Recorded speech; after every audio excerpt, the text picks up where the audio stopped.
Hello, my name is Irena Gidikova and I'm head of department at the Council of Europe, a pan-European organization of 46 member states, a bit like the United Nations for Europe, I would say, but an organization which is a guardian of human rights, democracy and the rule of law. I regret not being able to be with you directly or even in person, but that's due to time pressure, so hopefully we'll find other ways to communicate following this presentation.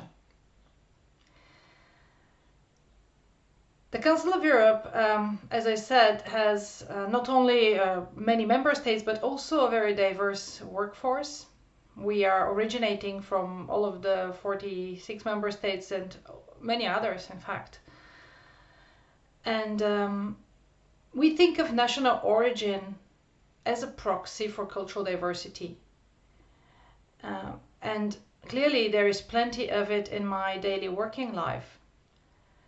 However, I have observed, and I think many of my colleagues, that national origin is not the same as culture, since states have always been multicultural and the myth of cultural purity of state is largely dead. It's a myth.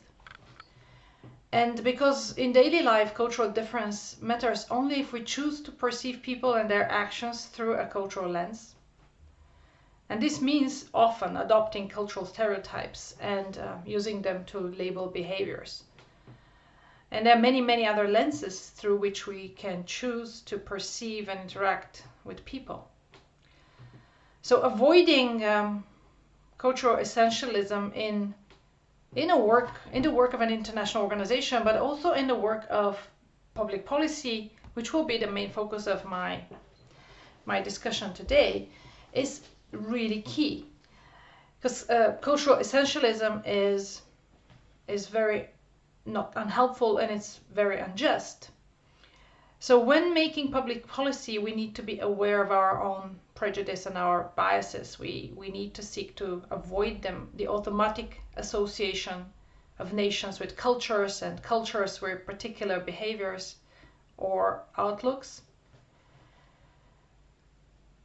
And this avoidance of cultural stereotypes and essentialism was the focus of the intercultural learning philosophy, which was developed and practiced by the Council of Europe in the youth field since the 1980s. And there is where my personal interest with the intercultural approach started. But from 2008, the intercultural approach that the Council of Europe continued working on actually focused on local policies for diversity and inclusion.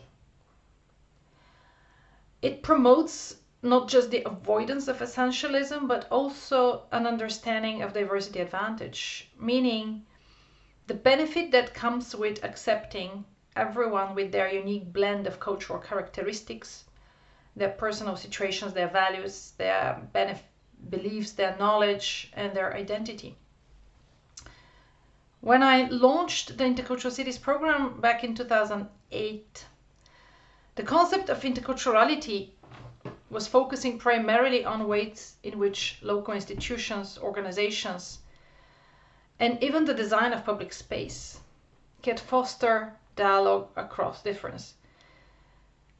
This was very much a grassroots approach. It was inspired by some research having been done by Phil Wood and Charles Landry and many others of local initiatives about interaction at the grassroots level between people of different origins and backgrounds.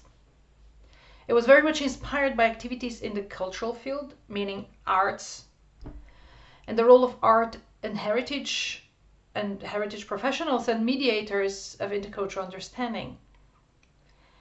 In a way, these early years were very much about organic interculturalism.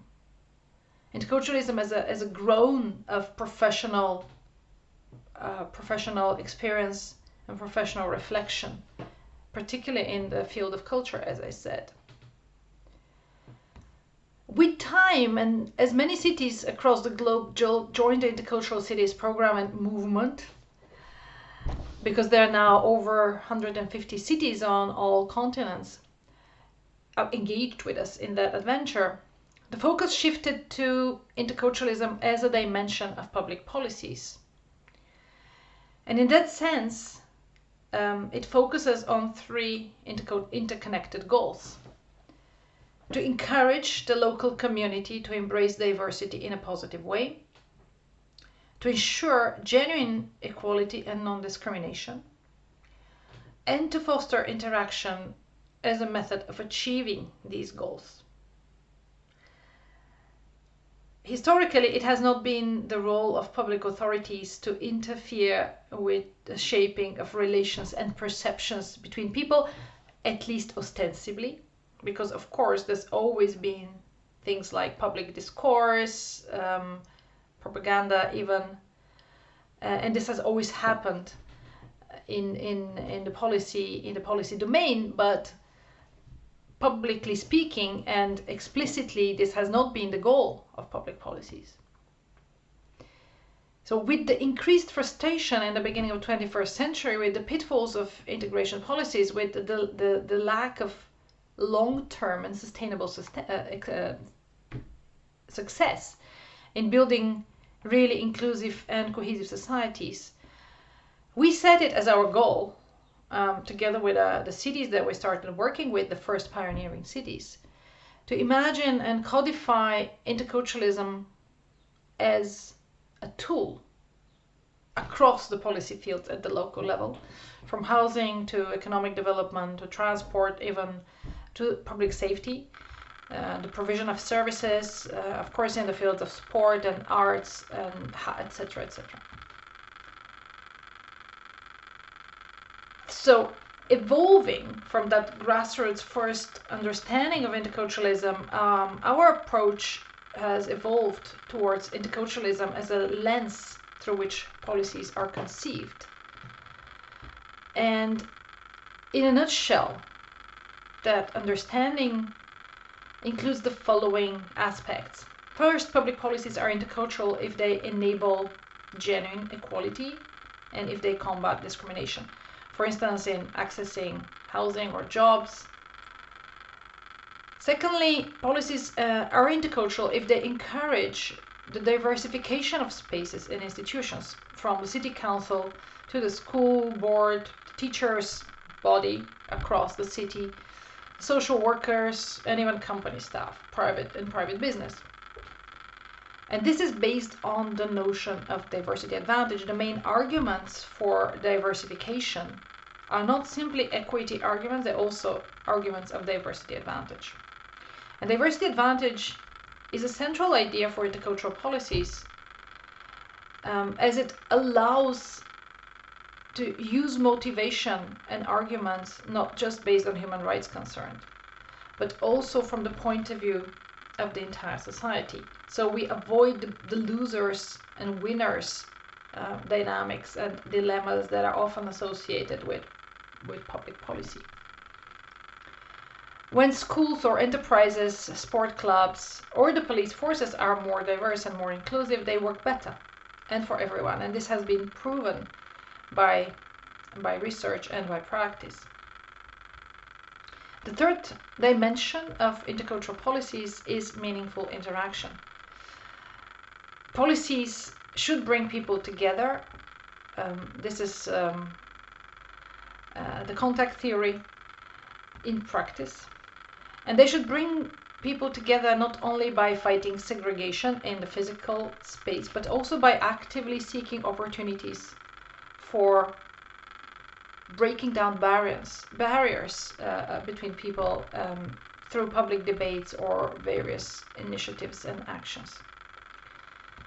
Today, in the Council of Europe and within the Intercultural Cities community, we use the term intercultural integration to underline that interaction policies that work are integration policies that enable the society as a whole to thrive with diversity and to cherish equality and to pulsate with a constant and dynamic positive interaction. If I say integration policy today, in any country in Europe, most public officials will think about legal residence papers, language classes, work skill trainings, recognition of qualifications that have been obtained abroad, culture and citizenship tests, courses, etc. So these are the classical actions within integration policies, and they are carried out often by ministries of interior, sometimes in other ministries such as education or economy. But they really focus on very much the material dimensions of living in a country. And some of these activities have to do with culture or acculturation, as well as with supporting of the material elements of life. But thinking of it, is this really what integration is about? Imagine you living in Europe or in America, in Canada, in countries that are safe, that think of themselves as developed countries. If something happened tomorrow, a major natural disaster or war, and today we see that nobody is really safe from war, and you have to go to live in a new country. Well, let's say Egypt. For Europeans, it's not unthinkable. And then, as a newly arrived migrant or refugees, you are asked to attend lectures about the values and way of life, some classes in Arabic language. You're offered work as a cleaner in a hotel, as a worker in the construction industry, and your kids are allowed to go to the local school. Maybe you even receive some help in finding a house. Think whether in 2 or 3 years after you have been living there and having carried out all of these activities, whether you will feel an integral part of the society. If people avoided you or harassed you because you do not go to the mosque or observe Ramadan, that you speak Arabic quite badly, and because the locals don't have an interest and patience to speak to you, and they do not trust you fundamentally, you're stuck in low qualified jobs with a lot of insecurity, in crowded accommodation, and you have very little recourse in case of abuse because you cannot really defend yourself. Well, that's the reality of the vast majority of migrants living in Europe, and not just first generation, but also their successors. So reducing integration policy to the material aspects, the legal and institutional aspects of life, it's to show it's not just inefficient, it derives from a certain form of blindness of policymakers to the factors that make that someone is really a part of society they live in. And it's about society being open and even keen to include newcomers in the social fabric. And so what's the secret of that keenness, of that openness? The intercultural integration approach is really aiming to unlock the mechanisms and the tools, the levers to make sure that openness is instigated, that it's catalyzed. So integration is not a mechanical process, it's an organic process. It's about people, it's about perceptions, attitudes, relationships. It's about identity and it's about narratives. People do not automatically become citizens even if they have a nationality, which, by the way, is an important enabling factor. The Zurich Immigration Policy Lab has carried out really interesting research that shows when people have access to nationality, to the citizenship of their country of residence earlier and faster, they also tend to develop that feeling of belonging faster. At the same time, we have research that shows that in rich countries, sometimes in the richest countries, integration, or understood as sense of belonging, diminishes with time for some groups. So that's also very interesting, even though the material aspects of life may be secure. So why is our understanding of integration so limited, in a way so wrong? Well, first of all, integration policies until recently were not necessarily articulate, they were not deliberate. They were a bit of a byproduct of economic policies. They were not result of policy design, but more a result of non-action or neglect of the issues around the more human and social aspects of living together across difference. And I would say much of the original sin embedded into today's problems for integration is in the guest worker and multicultural approaches, which created segregation and the long-term physical segregation embedded in neighborhoods, in marginalized neighborhoods that conjugate cultural segregation and economic disadvantage. So why does this matter? I mean, can we not keep living in segregated ways and just, continue having that type of societies? Well, in times of abundance, in times of peace, it may not matter so much. Of course, from an equity and human rights perspective, that's not really defendable. But in terms of stability, social stability, it can work. But when populists come to power, and in the end of the day, sooner or later it happens, we see it happening in almost every country now, then that becomes a real problem, that type of segregation, marginalization, and polarization. It becomes a real problem. So the intercultural approach is there to try and find a solution to that dilemma. Paradoxically, the intercultural approach is ultimately about the rejection of the very idea of culture as something that is fixed and shared between people, between a group of people, in a sort of immutable form.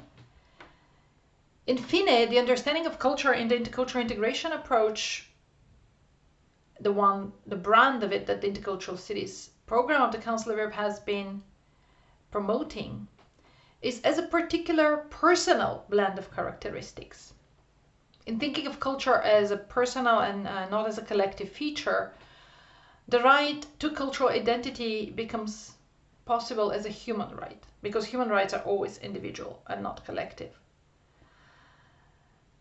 An important policy fallacy that the intercultural integration is seeking to correct is that the best way to ensure a sense of belonging, for instance, among newcomers into the state's language and customs, is to carry out this kind of education in language as customs. And while there's nothing wrong with this, and it's always helpful to have some classes in introduction, this is far from sufficient. Because sense of belonging and trust depend on mutual respect, on being treated as equal, on feeling appreciated for your own unique blend of characteristics. Increasingly, actually, some studies show that when support is given materially to the so-called integration policies, with the second and third generation, the sense of belonging can diminish. And this is perhaps explained a little bit by the Maslow pyramid. According to Maslow, I'm sure you all know, the satisfaction of primary needs is important, having food, shelter, and safety. But when it comes to being part of society, it's the relationships and perceptions that matter the most. And we must make sure that politicians and officials understand this, and that design policies which are psychologically intelligent and understand that identity aspects are at least as important, if not more important for many people, than having a job and having a materially decent life, once the main material foundations of life are secured. And that's the case of second and third generations very often. Identity aspects and recognition and cultural reciprocity and symmetry become very, very important. So how does the intercultural integration approach play these principles and that kind of understanding in the different policy arenas? Of course, I will have no time to go into every policy arena. Maybe I can give an example in the field of education. I believe many of you are from the education sector. Working interculturally in education, especially at the local level, is difficult because cities in most countries, especially in Europe, have only limited competence in the field of education. They do not deal with the school curricula or the recruitment of teachers or with zoning school districts. In addition, the demographic profile of schools, especially primary and secondary schools, is a reflection of the demographic profile of the area where the schools are based. So it's difficult to move the basics, the fundamentals, but at the same time, education is so central for integration and interculturality, and not only for the children, but also for parents. It's a great community resource that cities must harness. So some of the things that we have been working with cities in order to identify as the main dimensions of intercultural policies in education are, for instance, fostering the diversity of teachers, not necessarily through the recruitment practice, as I said, which is limited for usually to the national level, but by bringing in educators and even parents from different backgrounds. I remember a really interesting example of a school in Vienna called the International School, which is a primary school, and where they have employed teachers or aid teachers or other types of educators, more informal educators from very different backgrounds and linguistic groups, and they provide to these primary kids introduction in 20 different languages over 5 years from these native speakers, and an introduction, but that means they probably devote, I don't know, maybe 1/4 of the school time to those languages in a very gaming informal formats, and the results are quite amazing. In fact, not just the results in terms of language acquisition and openness to diversity of languages, but also in terms of generally school result achievement, because it's a very working class area, and the overall results, school results of the pupils there are higher than they should be for that area. So the focusing and opening up to diversity of languages, in fact, has an enabling effect on general education, and not just on understanding cultural difference and openness. How do you manage the diversity of pupils? Well, in Europe, you don't do busing or relocating migrant children, and in some places, in some cities, there is a special attention when allocating school places to newly arrived kids to ensure that there is a certain mixing, so ethnic, linguistic mixing. But it's primarily by reallocating resources to schools that are very diverse, by enabling them to excel, to hire the best teachers, or to have a very stimulating environment and resources and facilities. So that makes them attractive also to the middle class mainstream families and avoids white flight, and therefore ensures mixing, social and cultural mixing. School twinning projects or schemes for helping to share good practice between schools that are less and more diverse. This has been practiced, for instance, in Stockholm. They're also interesting experiences, and many, many more. Now, in terms of equality, I can tell you maybe the story of Campus Rutli in Berlin, Neukölln, which was a school with a very large proportion of immigrant children, first generation, a lot from Turkey, also from Africa and Eastern Europe. And that school was basically a failing school, to the point that the director wrote to the National Ministry of Education and said, well, you should close this school because the kids are not learning anything, and it's really not doing its job. So this was a bit of a extreme provocative action, which triggered some parents and some amazing educator, I would say organic educator, not professional educator from a Palestinian origin, to think about reshaping entirely the concept of the school. And they worked a lot with many professionals and with many stakeholders. They raised money, and that experimentally they really reshaped campus ruthlessly from something which was a citadel of failure, very close to the community, and also having all the problematics of the German system that divides lower achievers into more vocational tracks. They reshaped it entirely into a universe where you have a lot of social services, a lot of culture inside, spaces for parents, mediation, allowing children to pass the baccalaureate, the living exam in Turkish, adding so many dimensions that really enable those kids to see themselves as achievers and to believe in their success. And in a few years only, the baccalaureate rate doubled. And that school became an example, started attracting middle-class German families, and it became a story of success. Now, of course, how do you replicate this? You need those kind of innovators in every school, but the story is nevertheless inspirational. In terms of ensuring interaction, schools could carry out projects involving parents and children, telling stories about their home countries and journeys, using school facilities for community meetings. For instance, migrant parents are often reluctant to go to the school. They're not to community meetings held and elsewhere in the city hall or whatever, because they're not familiar. They may be intimidated, but the school is a bit more familiar than other places, so there are higher chances that they attend if the community meetings are held there.